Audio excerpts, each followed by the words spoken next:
श्री गायत्री सहस्रनाम स्तोत्रम्। नारद उवाच भगवन् सर्वधर्मज्ञ सर्वशास्त्र विशारद श्रुतिस्मृतिपुराणानां रहस्यं त्वन्मुखाच्युतं सर्वपापहरं देव येन विद्या प्रवर्तते केन वा ब्रह्मविज्ञानं किं तु वा मोक्षसाधनं ब्राह्मणानां गतिकेन केन वा मृत्युनाशनम् ऐहिकामुष्मिकफलं केन वा पद्मलोचन वक्तुमर्हस्य शेषेण सर्वं निखिलमादित। श्रीनारायण उवाच साधु साधु महाप्राज्ञ सम्यक् पृष्टं त्वया नघ शृणु वक्ष्यामि यत्नेन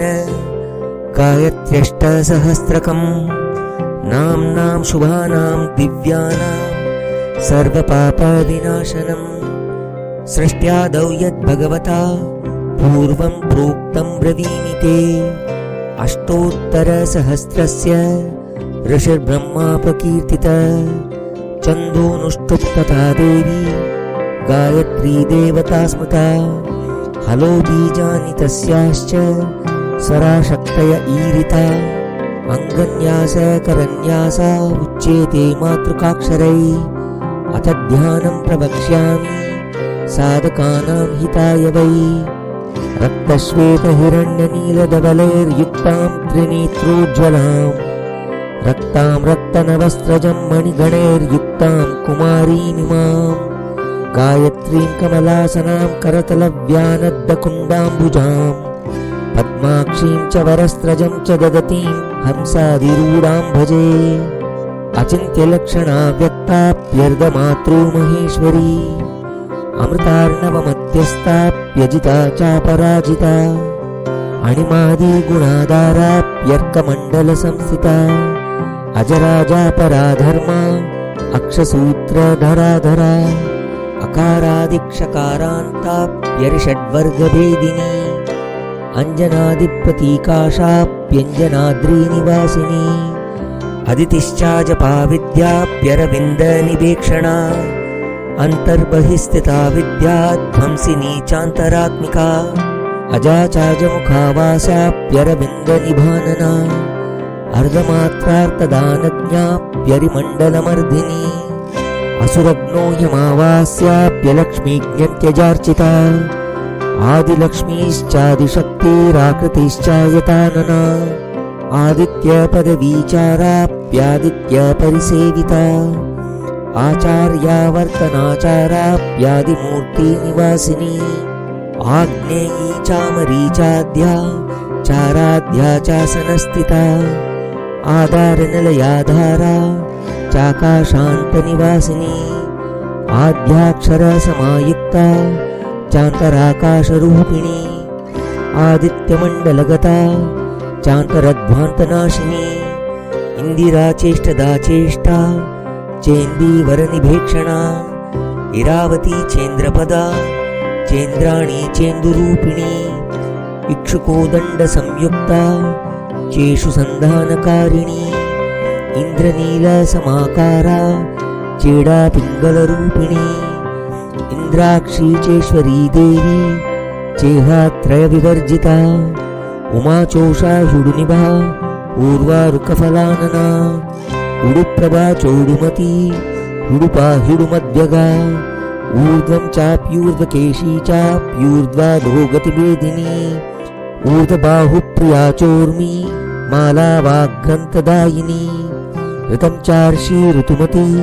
ऋषिदेव नमस्कृता ऋग्वेदारणहन्त्री च ऋषिमण्डलवारिणी ऋग्विदारुजुमार्गस्था ऋजुधर्मा ऋजुप्रदा ऋग्वेदनिलया ऋज्वी लुप्तधर्मा प्रवर्तिनी लूतारीवरसम्भूता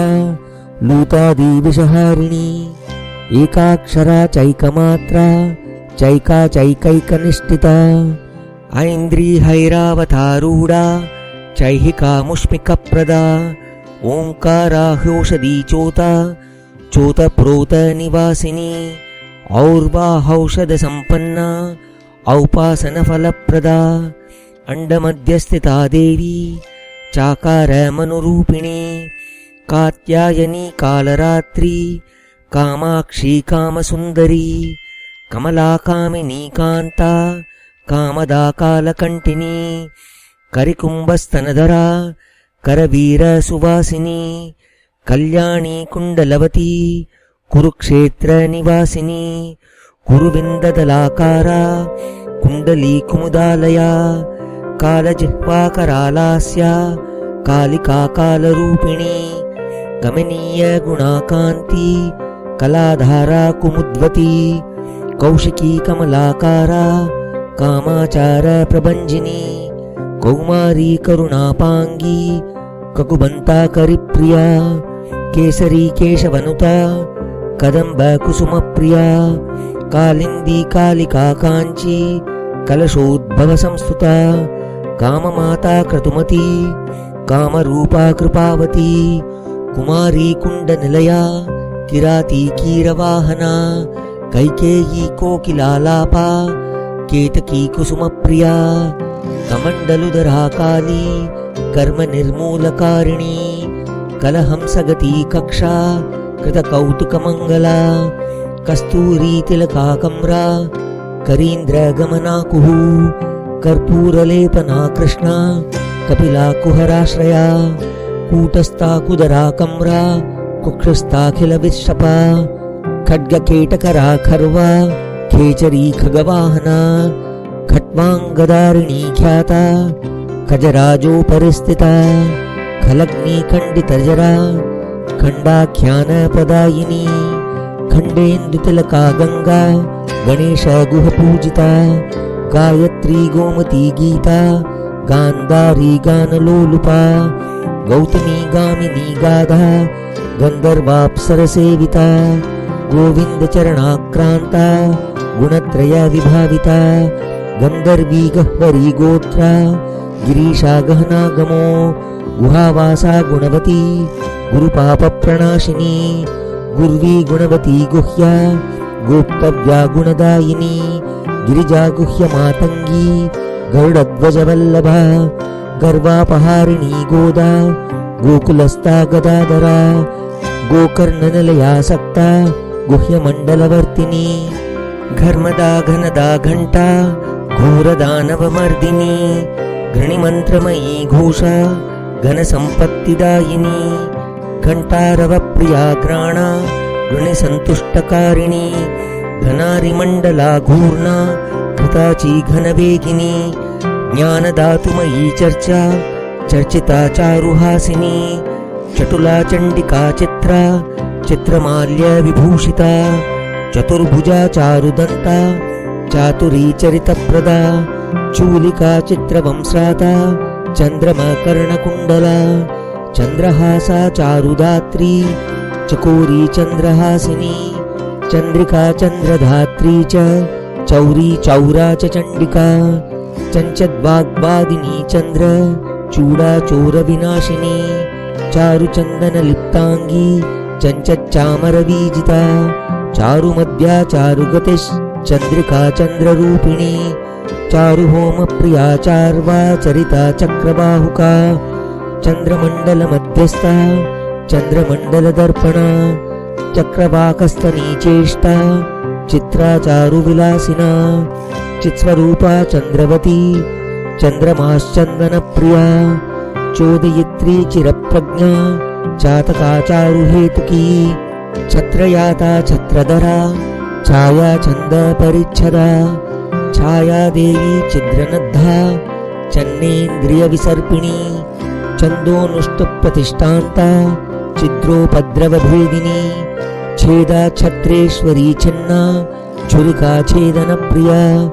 जननी जन्मरहिता जातवेदा जगन्मयी जाह्नवी जटिला जेत्री जरामरणवर्जिता जम्बुद्वीपवती ज्वाला जयन्ती जलशालिनी जितेन्द्रिया जितक्रोधा जितामित्रा जगत्प्रिया जातरूपमयी जिह्वा जानकी जगती जरा जनित्री जह्नुतनया जगत्त्रयहितैषिणी ज्वालामुखी जपवती ज्वरग्निजितविष्टपा जिताक्रान्तमयी ज्वाला जागृती ज्वरदेवता ज्वलन्ती जलदा ज्येष्ठा जाघोषस्फोटदिङ्मुखी जम्बिनी जृम्भणा जृम्भा ज्वलन्माणिक्यकुण्डला झिञ्जिका जननिर्घोषा झञ्झामारुतवेगिनी जल्लरी वाद्यकुशला न्यरूपान्यभुजा स्मृता टङ्कबाणसमायुक्ता टङ्किनी टङ्कभेदिनी टङ्कीगणकृता घोषा टङ्कनीयमहोरसा टङ्कारकारिणी देवी ठठशब्दनिनादिनां डामरी डाकिनी डिम्बा डुण्डुमारैकनिर्जिता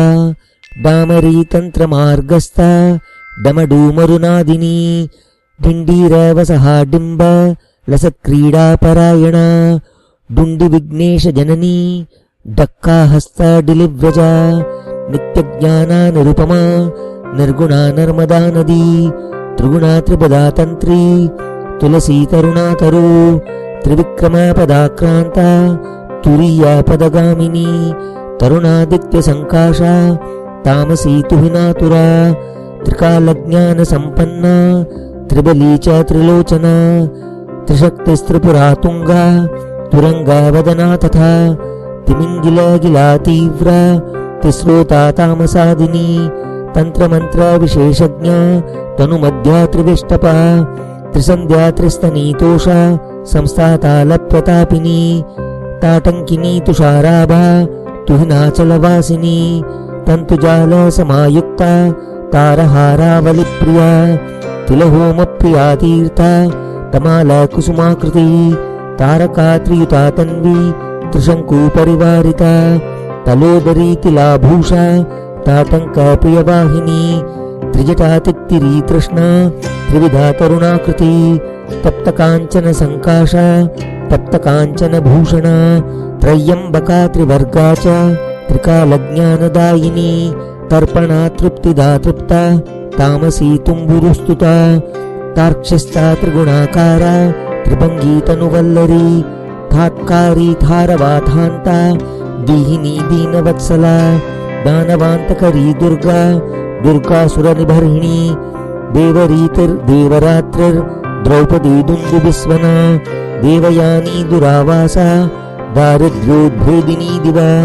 दामोदरप्रिया दीप्ता दिग्वासा दिग्विमोहिनी दण्डकारण्यनिलया दण्डिनी देवपूजिता देववन्द्यादिविशदा द्वेषिणी दानवाकृती दीनानाथस्तुता दीक्षा देवतादिस्वरूपिणी धात्री धनुर्धरा धेनुर्धारिणी धर्मचारिणी धरन्धरा धराधारा धनदा धान्यदोहिनी धर्मशीला धनाध्यक्षा धनुर्वेद विशारदा धृतिर्धन्या धृतपदा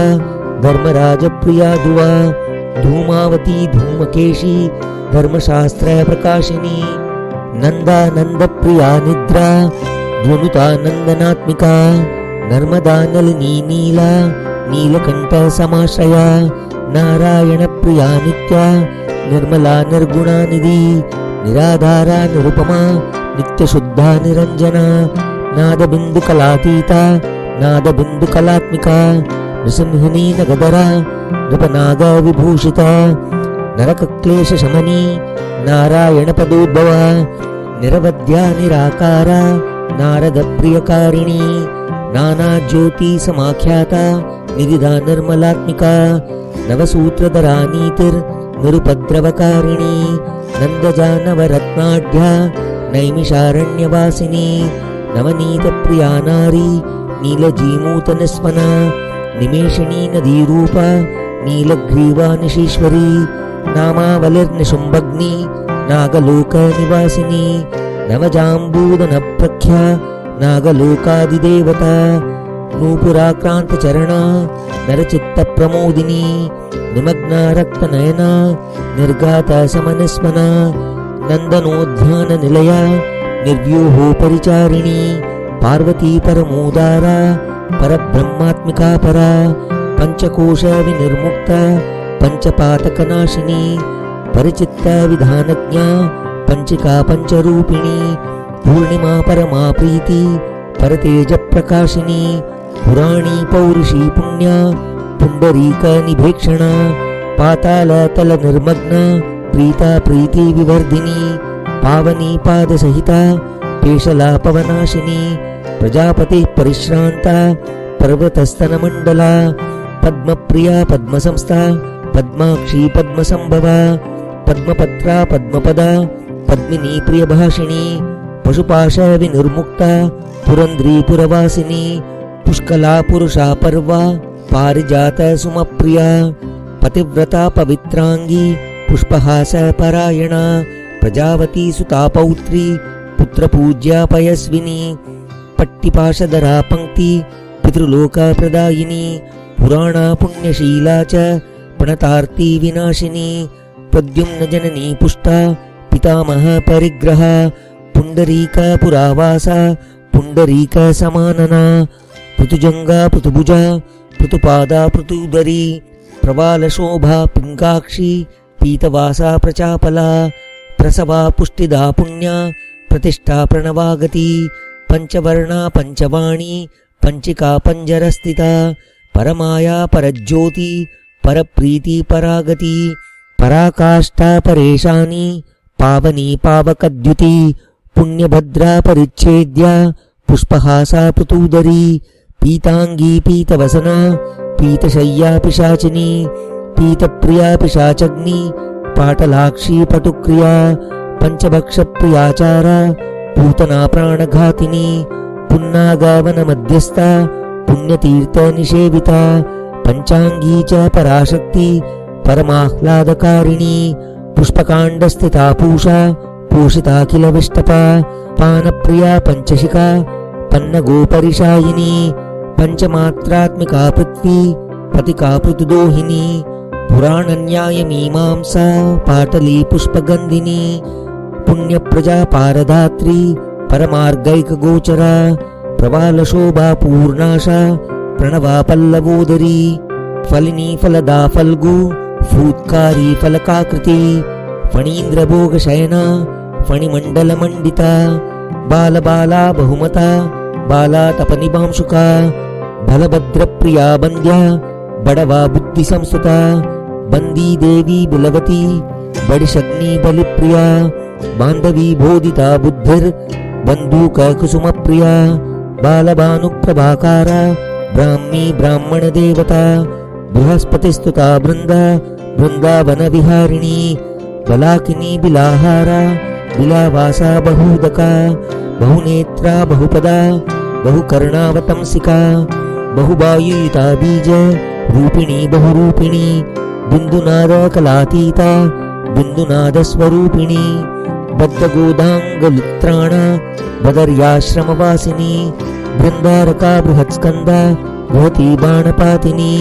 बृन्दाध्यक्षा बहुनुता वनिता बहुविक्रमा बद्धपद्मासनासीना बिल्वपत्रतलस्थिता बोधिद्रुम निजावासा बडिस्ता बिन्दुदर्पणा बाला बाणासनवती बडवानलवेगिनी ब्रह्माण्डा बहिरन्तस्था ब्रह्मकङ्कणसूत्रिणी भावनी भीषणवती भाविनी भयहारिणी भद्रकाली भुजङ्गाक्षी भारती भारताशया भैरवी भीषणाकारा भूतिदा भूतिमालिनी भामिनी भोगनिरता भद्रदा भूरिविक्रमा भूतावासा भृगुलता भार्गवी भूसुरार्चिता भागीरथी भोगवती भवनस्ता बिषग्वरा भामिनी भोगिनी भाषा भवानी भूरिदक्षिणा भर्गात्मका भीमवती भवबन्ध विमोचिनी भजनीया भूतदात्री रञ्जिता भुवनेश्वरी भुजङ्गवलया भीमा भ्रेरुन्दा भागदेयिनी माता माया मधुमती मधुजुह्वा मधुप्रिया महादेवी महाभागा मालिनी मीनलोचना मायातीता मधुमती मधुमासा मधुद्रवा मानवी मधुसम्भूता मिथिलापुरवासिनी मधुकैटभसंहर्त्री भेदिनी मेघमालिनी मंदोदरी महामाया मैथिली मसृणप्रिया महालक्ष्मीर्महाकाली महाकन्या महेश्वरी माहेन्द्री मेरुतनया मंदार कुसुमार्चिता मंजुमंजीर चरणा मोक्षदा मञ्जुभाषिणी मधुरद्राविणो मुद्रा मलया मलयान्विता मेधा मरकतश्यामा मागधी मेनकात्मजा महामारी महावीरा महाश्यामा मनुस्तुता मातृका मिहिराभासा मुकुन्द पदविक्रमा मूलाधारस्थिता मुग्धा मणिपूरकवासिनी मृगाक्षी महिषारूढा महिषासुरमर्दिनी योगासना योगगम्या योगा यौवनकाश्रया यौवनी युद्धमध्यस्था यमुना युगधारिणी यक्षिणी योगयुक्ता च यक्षराजप्रसूतिनी यात्रा यानविधानज्ञा यदुवंशसमुद्भवा यकारादिहकारान्ता याजुषी यज्ञरूपिणी यामिनी योगनिरता यातु दानभयङ्करी रुक्मिणी रमणी रामा रेवती रेणुकारती रौद्री रौद्रप्रियाकारा राममाता रतिप्रिया रोहिणी राजदारेवा रमा राजीवलोचना राकेशी रूपसम्पन्ना रत्नसिंहासनस्थिता रक्तमाल्याम्बरधरा रक्तगन्धानुलेपना राजहंस समारूढा रम्भा रक्तबलिप्रिया रमणीया युधाधारा राजिताखिलभूतला रुरुचर्म परिधाना रत्नी रत्नमालिका रोगेशी रोगशमनी रावणी रामहर्षिणी रामचन्द्रपदाक्रान्ता रावणच्छेदकारिणी रत्नवस्त्रपरिच्छन्ना रतस्था रुक्मभूषणा लज्जादिदेवतालोला ललितालिङ्गधारिणी लक्ष्मीर्लोला लुप्तविषा लोकिनी लोकविश्रुता लज्जालम्बोदरी देवी ललनालोकधारिणी वरदा वन्दिता विद्या वैष्णवी विमलाकृति वाराही विरजा वर्षा वरलक्ष्मीर्विलासिनी विनता व्योम मध्यस्था वारिजासन संस्थिता वारिणी वेणुसम्भूता वीतिहोत्रा विरूपिणी वायुमण्डल मध्यस्था विष्णुरूपा विधिप्रिया विष्णुपत्नी विष्णुमती विशालाक्षी वसुन्धरा वामदेव प्रिया वेला वज्रिणी वसुदोहिनी वेदाक्षर परीतांगी वाजपेय फलप्रदा वासवी वामजननी वैकुंठ निलयावरा व्यासप्रिया वर्मधरा वाल्मीकि परिसेविता शाकंबरी शिवा शांता शारदा शरणागति शातोदरी शुभाचारा शुंभासुर विमर्दिनी शोभावती शिवाकारा शंकरर्ध शरीरिणी शोणा शुभाशया शुभ्रा शिर संधानकारिणी शरावती शरानंद शरज्योत्स्ना शुभानना शरभाशूलिनी शुद्धा शबरी शुकवाहना श्रीमती श्रीधरानंद श्रवणानंददायिनी शर्वाणी शर्वरी वन्द्या षड्भाषा षड्ऋतुप्रिया षोडाधारस्थिता देवी षण्मुखप्रियकारिणी षडङ्गरूपसुमती सुरासुर नमस्कृता सरस्वती सदाधारा सर्वमङ्गलकारिणी सामगानप्रिया सूक्ष्मा सावित्री सामसंभवा सर्वावासा सदानन्दा सुस्तनी सागराम्बरा सर्वैश्वर्यप्रिया सिद्धि साधुबन्धु पराक्रमा सप्तर्षि मण्डलगता सोममण्डलवासिनी सर्वज्ञा सान्द्रकरुणा समानाधिकवर्जिता सर्वोत्तुंगा संज्ञहोना सद्गुणा सकलेष्टदा सरगा सूर्यतनया सुकेशी सामसंहति हिरण्यवर्णा हरिणी ह्रीङ्कारी हंसवाहिनी क्षौमवस्त्रपरीताङ्गी क्षीराब्दीतनया क्षमा गायत्री चैव सावित्री पार्वती च सरस्वती वेदगर्भावरारोहा श्रीगायत्री पराम्बिका इति साहस्रकं नाम्नां गायत्र्याश्चैव नारद पुण्यदं सर्वपापग्नं महासम्पत्तिदायकम् एवं नामानि गायत्र्यास्तोषोत्पत्तिकराणि अष्टम्यां च विशेषेण पठितव्यं द्विजैः जपं कृत्वा होमपूजा ध्यानं कृत्वा विशेषतः यस्मै कस्मै न दातव्यं गायत्र्यास्तु विशेषतः सुभक्ताय सुशिष्याय वक्तव्यं भूसुराय वै भ्रष्टेभ्य साधकेभ्यश्च बान्धवेभ्यो न दर्शयेत्